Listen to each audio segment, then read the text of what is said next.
This, in a way, is not the least bit surprising.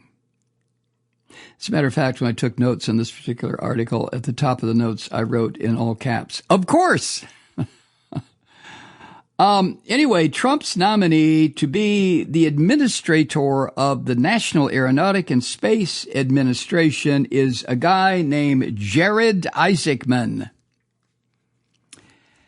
A couple of years ago, Jared was arrested on fraud charges and faced lawsuits in 2 states for writing $2 million in bad checks to casinos. Oh, fuck. But now, and this is why he was appointed, Jared is a billionaire pilot and astronaut who founded the Shift4 Payments Company. And he commanded the first civilian space crew in 2021 aboard one of the jumping jack Nazi from South Africa's SpaceX capsules. Oh, Jesus Christ. Now, on Wednesday coming, this criminal is scheduled for a vote by the Senate Commerce Committee. What do you want to bet he is confirmed? Of course. Here is a press release from February 22, 2010. The headline is, quote, "Nevada fugitive captured at Canadian border," end quote. And the article went on to say this: U.S. Customs and Border Protection said it arrested Isaacman on a warrant for alleged fraud at the Washington state line. He was taken to a county jail for extradition to Nevada, where Clark County, home to Las Vegas, had issued the felony warrant. No further detail on the alleged fraud was provided, end quote. And then, according to jail records, this guy was released the next day. And as the Reuters news agency reports, in a questionnaire in connection with his nomination to head NASA, Isaacman said he was returning from the Olympics in Vancouver, British Columbia, when he was detained.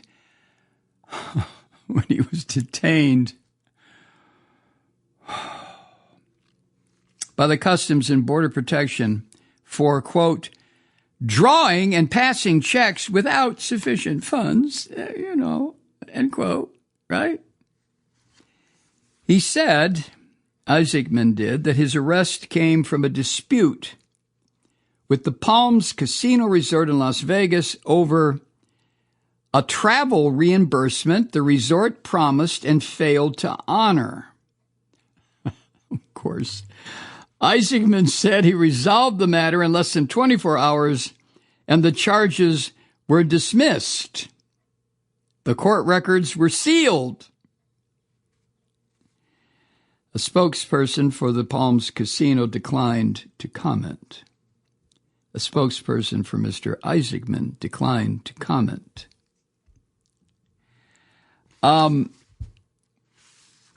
Another one of the little spokesbitches who works for the toilet rat issued a statement.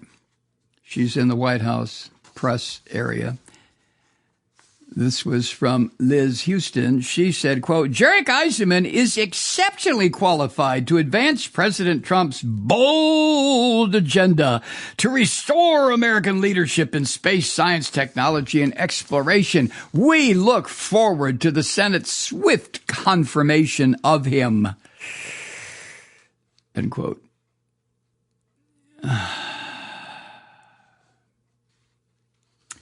And then court records filed in 2009 and 2010 from New Jersey and Connecticut say that this creep fucker has failed to pay any of his casino debts. Civil cases were brought against him, against Isaacman, by none other than the toilet rat's now defunct Taj Mahal Casino in Atlantic City, New Jersey, and another casino, the Mohegan Sun in Connecticut, according to court documents.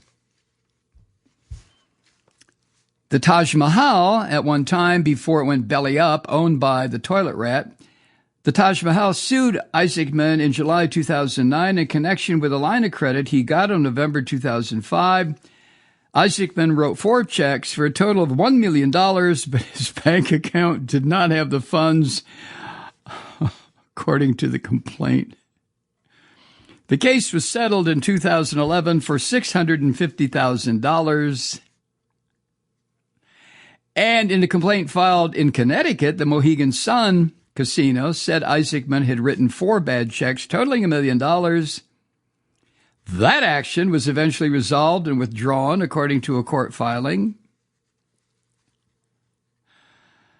Oh, Jesus Christ. And then there's this. This is what Reuters is reporting. In a subsequent filing for his nomination, Isaacman disclosed 4 civil casino cases, the 2 described above, plus another from the Taj Mahal and one from the Trump Plaza. The 2 other cases from 2008 could not be immediately retrieved, according to New Jersey court personnel. What do you want to bet? They've just disappeared. And then Reuters reports this. In a written question submitted after his April 9th nomination hearing, Democratic Senator Maria Cantwell asked Isaacman about being detained at the border and sued 4 times in connection with casino debts and allegations of fraudulent checks. Isaacman answered this way. You ready?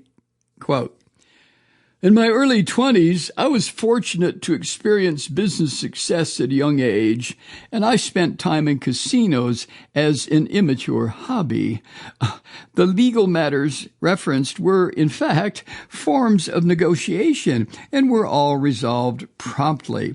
The incident at the border followed my return from the Olympics stemmed from a payment issue that had already been resolved, which is why I was detained for only a few hours. End quote. The legal matters were a form of negotiation. Right.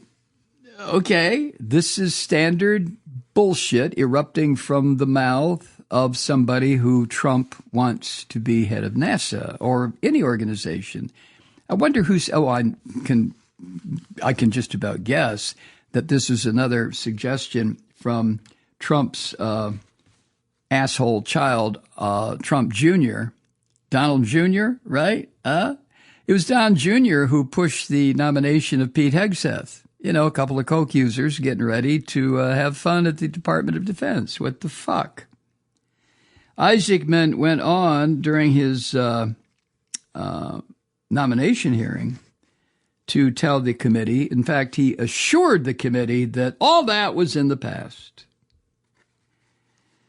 Well, maybe, but while he was orbiting Earth in a SpaceX capsule 4 years ago, he placed a sports bet in Las Vegas from space. Oh, Jesus fucking Christ. Oh, yeah. Well, you know he'll be confirmed. I'm sure everyone who works, all the engineers and physicists and astronauts and mechanics and just thousands upon thousands of people who are charged with working to guarantee successful and safe space missions are just beside themselves with joy today, knowing that this fucking gambling addict, obviously, and a guy who likes to kite bad checks to the tune of $1 million fucking dollars, they're all ecstatic that this guy is going to be the head of NASA. Once this group of Christian demons on the committee approve him and push his nomination to the full Senate, where it will be quickly confirmed.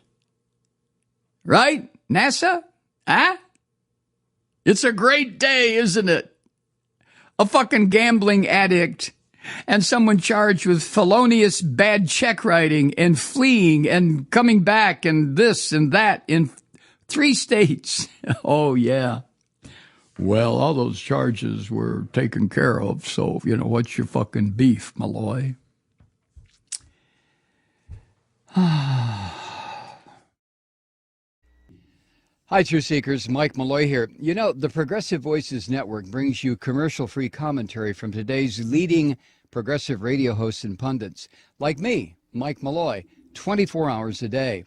I'm not your typical old guy from the 80s or the 90s talk radio host, and Progressive Voices is not your typical talk radio network.